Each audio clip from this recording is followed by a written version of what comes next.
नमस्कार साथियों, एक बार फिर से आप सभी का स्वागत है आपके अपने चैनल जिसका नाम है स्टडी विद डॉक्टर सुधा।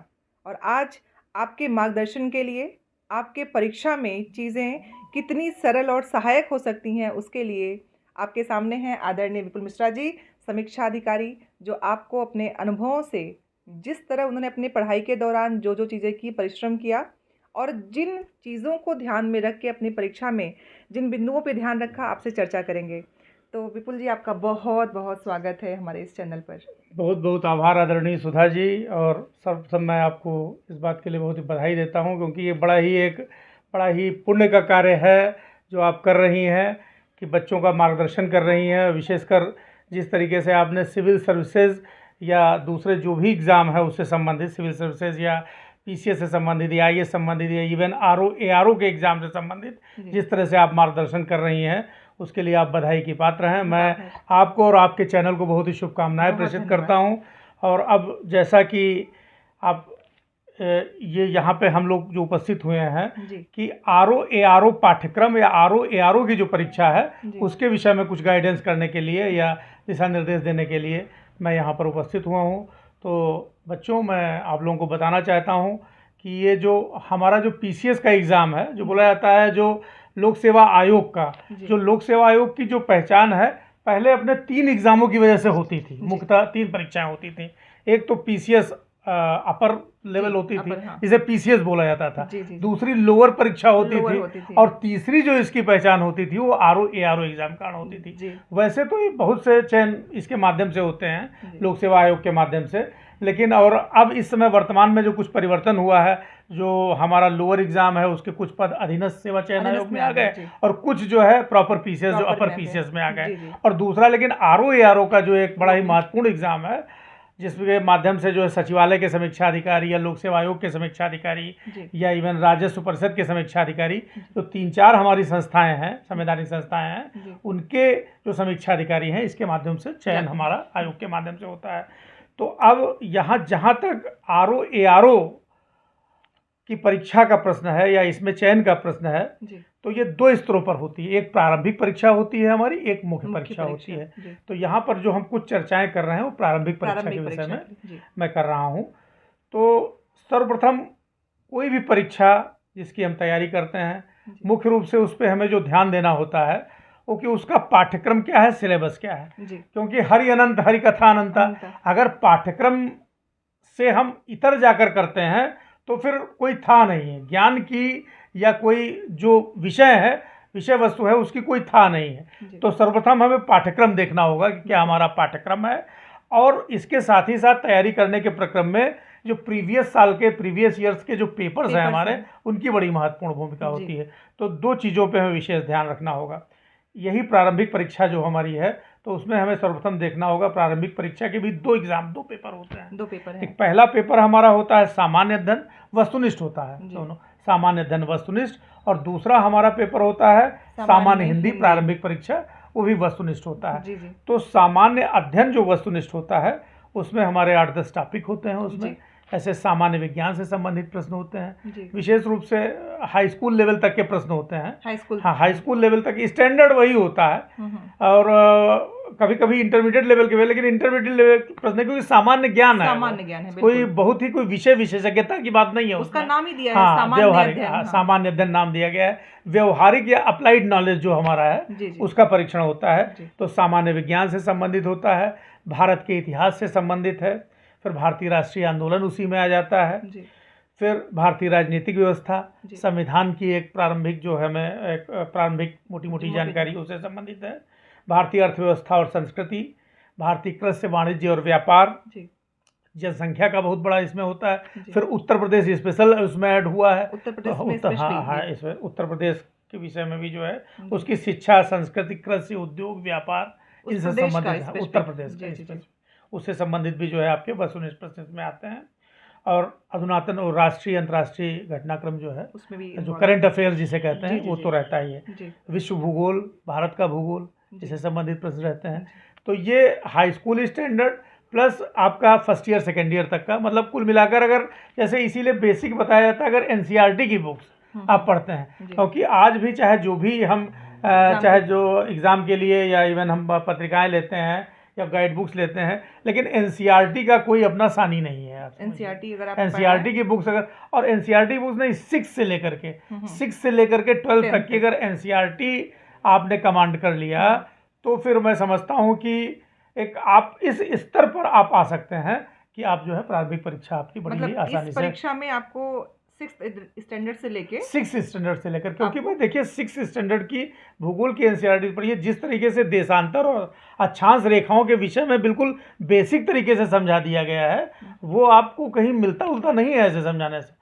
मैं तो देख रहा हूँ, मैं तो हमने आईएएस की भी तैयारी की, आईएएस का भी इंटरव्यू किया, इवन वहाँ पे जो इंटरनेशनल डेट लाइन और ग्रीनविच मीन लाइंस, या कभी कभी किस तरह से क्वेश्चंस आते थे कि इंटरनेशनल डेट लाइन से अगर कोई भी जहाज पार करता है तो किस दिन पहुंचेगा, क्या होगा, ये 6th 7th 8th की एनसीईआरटी में इतना बढ़िया ढंग से समझाया गया है। और ये मैंने देखा कि इवन भूगोल से जो ग्रेजुएशन भी किए होते हैं उनकी भी समझ में नहीं आता इस तरह के।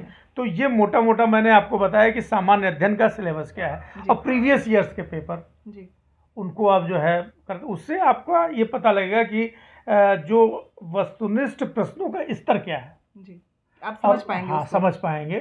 और उनको आप लगातार लगाते रहिए, लगातार उनका अभ्यास करते रहिए, सतत अभ्यास तो आवश्यक है। अच्छा, दूसरा ये तो सबसे बड़ी चीज़ होती है कि पहले आप उद्देश्य, अगर आपका उद्देश्य निर्धारित आपने कर लिया है कि हमें आरओ एग्ज़ाम बीट करना है, तो उसके अनुरूप आपको परिश्रम भी करना पड़ेगा। तो उद्देश्य निर्धारित करके और उसके अनुरूप हमें परिश्रम, लगन हमारी होनी चाहिए। बिल्कुल। तो फिर मैं समझता हूँ कि कोई ऐसा एग्ज़ाम नहीं है कि इसे जो है क्रैक न किया जा सके। अच्छा, एक तो ये सामान्य अध्ययन, तो ये आपका 200 नंबर की परीक्षा होती है टोटल। जी, बिल्कुल, हाँ। तो उसमें 140 नंबर का ये सामान्य अध्ययन का हमारा होता है और 60 नंबर का सामान्य हिंदी वस्तुनिष्ठ का हमारा जो है पेपर होता है। तो वो भी वस्तुनिष्ठ ही होता है, उसमें 60 क्वेश्चंस रहते हैं। तो उसमें 60 क्वेश्चंस ये हैं कि विलोम और पर्यायवाची शब्द होता है, तत्सम तद्भव शब्द होता है, वाक्यांश के लिए एक शब्द होता है, शुद्धियाँ होती हैं, शुद्धियाँ होती हैं, और एक जो है विशेष्य और विशेषण। तो ये 6 विषय हैं, उसमें 6 मतलब टॉपिक है, उनसे संबंधित आपके 10-10 क्वेश्चन आते हैं। तो 60 क्वेश्चन, 10-10 शब्द आते हैं, तो 60 क्वेश्चन ये। तो ये इसमें देखिए बड़ा सही भी रहता है कि अगर आप ये मैं मानता हूं कि अगर जैसे बहुत सरल पेपर बन जाए तो बात अलग है, अन्यथा एक स्टैंडर्ड एक स्तरीय पेपर हमेशा बनता है, कभी ना बहुत कठिन बनता है ना सरल बनता है। कठिन भले बन जाए लेकिन बहुत सरल तो कभी नहीं बनता है पेपर। बिल्कुल। तो अगर आप मैंने ये देखा है कि जैसे हमारा भी जो भी अनुभव रहा है कि अगर आप एज ए मतलब एक सामान्य, मैं बात कर रहा हूँ जैसे सामान्य कैंडिडेट के लिए, सामान्य जो कैटेगरी के लोग हैं, अगर आप 70-75% अगर सिक्योर कर लें, 70% अगर आप सिक्योर कर लें तो आपका सिलेक्शन हो जाएगा। हाँ, 70 मतलब 200 में 140 नंबर या 145 नंबर, और कहीं अगर आप 75% कर लें, 150 नंबर, तो कोई रोक नहीं सकता सिलेक्शन, चाहे जितना वो पेपर आया हो। 140 जो सामान्य 140 से 150 मतलब 140। अब उसी में आप देख लीजिए कि सामान्य अध्ययन में 140 नंबर है, तो सामान्य अध्ययन में कम से कम आपके 100 क्वेश्चन सही हो। बिल्कुल है, और इसमें आप 50 क्वेश्चन से कम तो सही ही मत करिए। नहीं, मैं तो सामान्य हिंदी को लेके हमेशा कहती हूँ 60 करिए कि 60 सही हो सकते हैं। तो उसमें जैसे मान लिया सामान्य अध्ययन का जो प्रश्न पत्र है, उसमें तो ये हो सकता है कभी कठिन बन सकता है, सरल बन सकता है, लेंदी बन सकता है।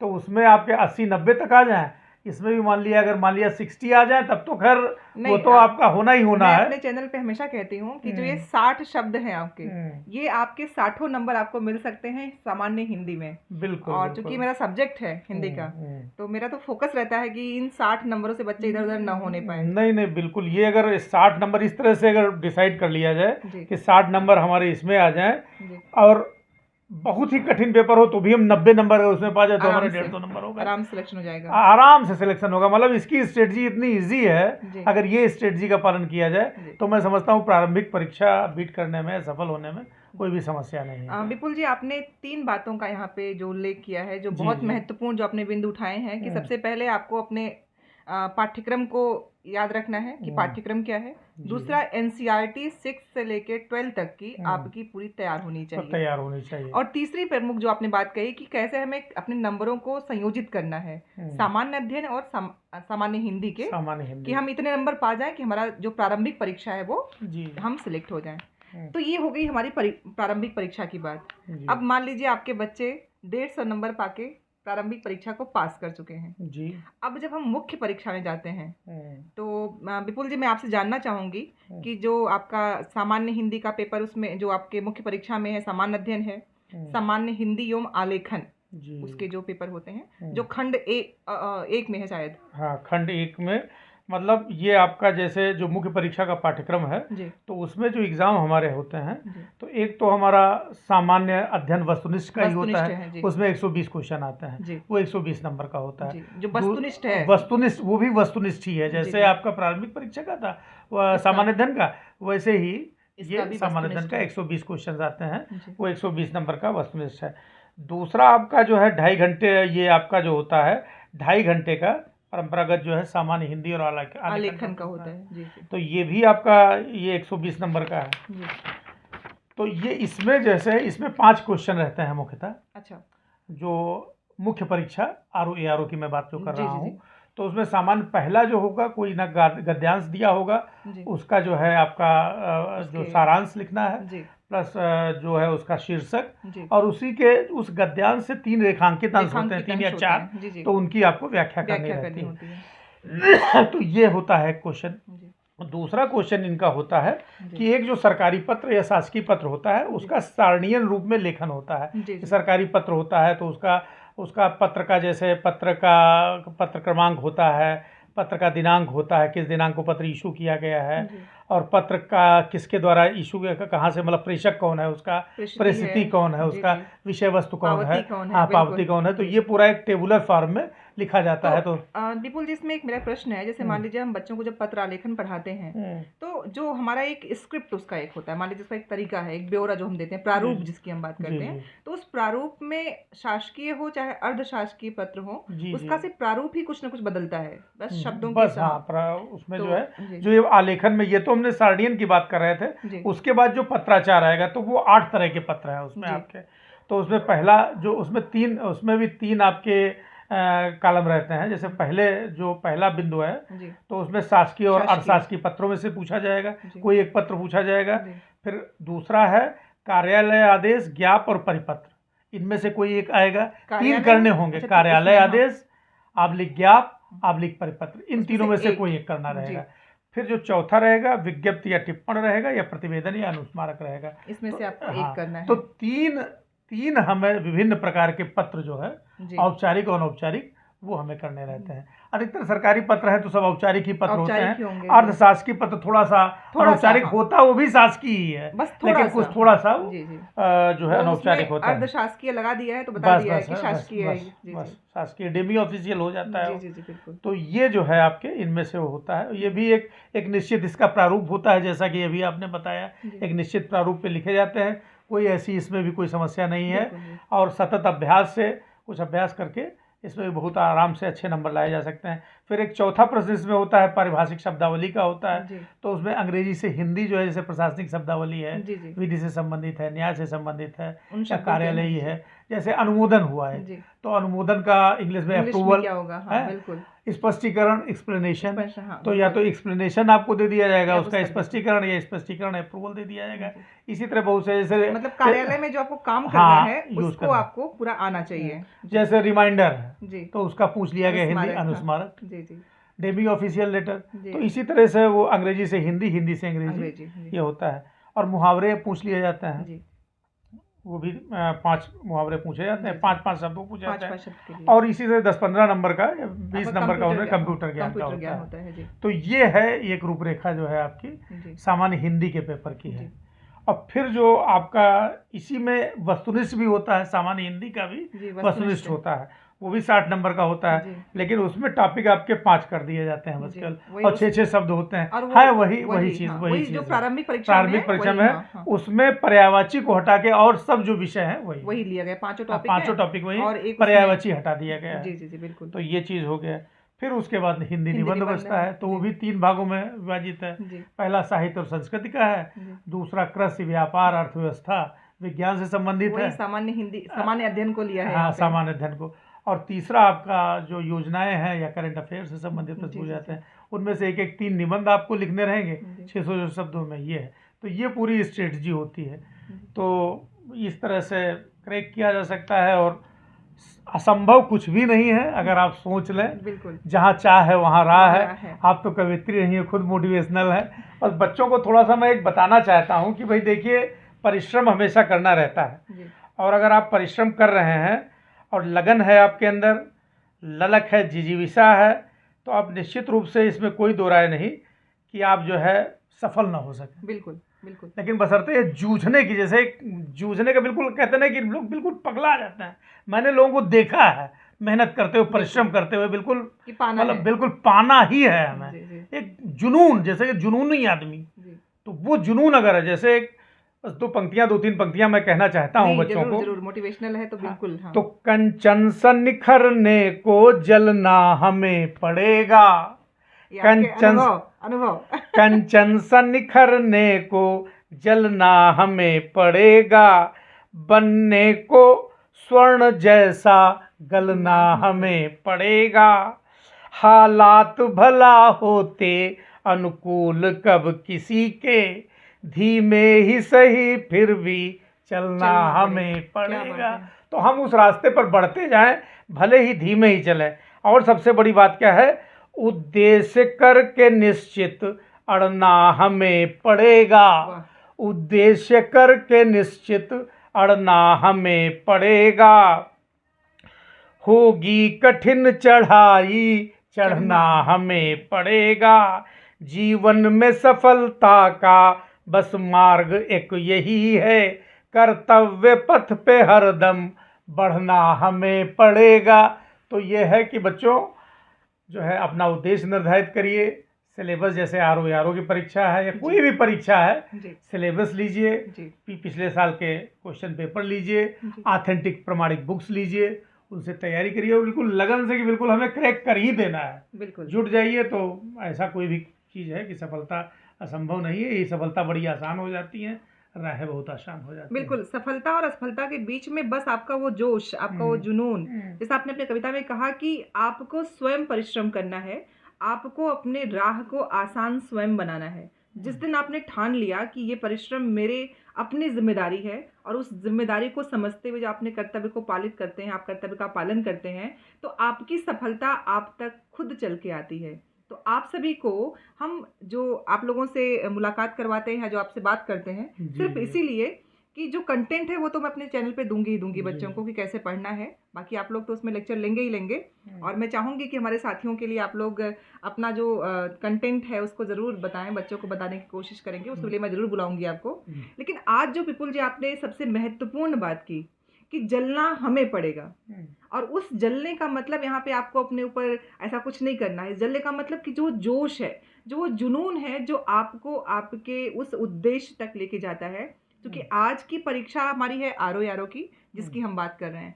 अगर आपने आर ओ के अलावा और भी कोई उद्देश्य, लक्ष्य निश्चित कर रखे हैं, वो भी आप पा सकते हैं, क्योंकि आपका जो मेहनत है, परिश्रम है, वो आपके हाथों में है। क्योंकि सफलता आप भी हुए हैं, तो आपने कहीं ना कहीं ठाना होगा, तभी सफलता आपको मिली है। एक्चुअली सुधा जी, मैं आपसे बताऊं कि जैसे हम लोग रामचरितमानस पढ़ते हैं और बड़ी ही हम लोगों के पवित्र धार्मिक ग्रंथ है, तो उसमें सुंदरकांड में यही लिखा है, जब वो मन में ठानते हैं बजरंगबली जी की राम काज कीन्हे बिना मोहि कहाँ विश्राम, तो वो जो है हमें हर काम राम काज समझ के करना है, और जब तक वो हमें पूर्ण नहीं कर देना है तब तक हमें विश्राम नहीं करना है।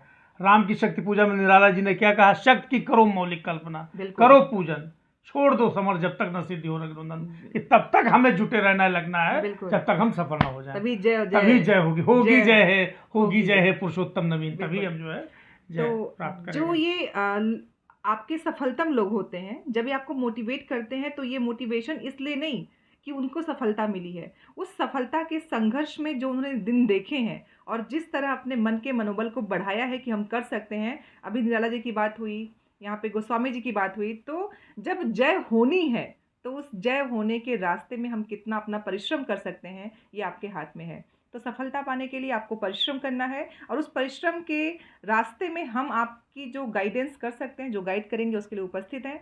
आपको ऐसे ही चैनल से जुड़े रहना है, और साथ ही साथ जो हमारे अनुभवी लोग हैं, जिन्होंने उन परीक्षाओं में अपने आप को सफलतम घोषित किया है, या घोषित हुए हैं, या सफलता अर्जित की है, ठान के ली है, ऐसे लोगों को सुनते रहिए, पढ़ते रहिए। बहुत जल्द आप जैसे लोगों से जिन्होंने परीक्षाओं में सब कुछ अपना लक्ष्य निर्धारित करके प्राप्त किया है, आपको क्लासेस भी लेते हुए दिखाई देंगे। तो बस जुड़े रहिए चैनल पे। मैं चैनल के बारे में आपसे पूछना चाहूँगी कि आप चूँकि देख रहे हैं, तो आपको क्या लग रहा है कि चैनल? ये बहुत ही स्तुत्य प्रयास आपका है और बहुत ही शानदार चैनल है आपका। और जिस तरीके से आप कार्य कर रही हैं, निश्चित रूप से ये जो प्रतियोगी छात्र हैं और जो हमारे तैयारी करने वाले जो भी छात्र हैं, विद्यार्थी हैं, वो सभी इससे बहुत ही अधिक लाभान्वित होने वाले हैं, इसमें कोई दो राय नहीं। और ये निश्चित रूप से एक बड़ा ही मोटिवेशनल है, मार्गदर्शन पूर्ण है और ये बच्चों को निश्चित रूप से एक अच्छा दिशा निर्देश प्रस्तुत करेगा, इसमें कोई दो राय नहीं। बहुत बहुत आभार आपका। आप अपने इतने जो बिज़ी शेड्यूल है उसमें से आपने समय दिया मुझे, इसके लिए बहुत आभार। और मैं फिर से आपसे ये कहती रहूँगी कि समय हमें अपने साथियों के लिए और चाहिए, और उसके लिए मैं आग्रह भी करती रहूँगी। तो चैनल पे आने के लिए आपका बहुत आभार, और ऐसे ही आपका वक्त हमें मिलता रहे। बिल्कुल जी, बिल्कुल सुधा जी, बहुत बहुत धन्यवाद। बहुत धन्यवाद, बहुत आभार। प्रणाम और बहुत बहुत शुभकामनाएं आपको पुनः इस चैनल के लिए। बहुत और धन्यवाद। प्लस बच्चों को जो आप जिस तरीके से आप मोटिवेट कर रही हैं और जिस तरीके से आपने एक गुरुतर कार्य कर रही हैं आप, और बड़ा पुण्य का कार्य कर रही हैं, स्तुत्य का प्रयास है आपका, इसके लिए मैं आपको नमन करता हूँ, आपके चैनल को नमन करता हूँ। बहुत बहुत आभार, धन्यवाद। देखते रहिए आप हमारे चैनल को, जिसका नाम है स्टडी विद डॉक्टर सुधा। नए क्लासेस के साथ फिर उपस्थित होंगी, तब तक पढ़ते रहिए, आगे बढ़ते रहिए। धन्यवाद।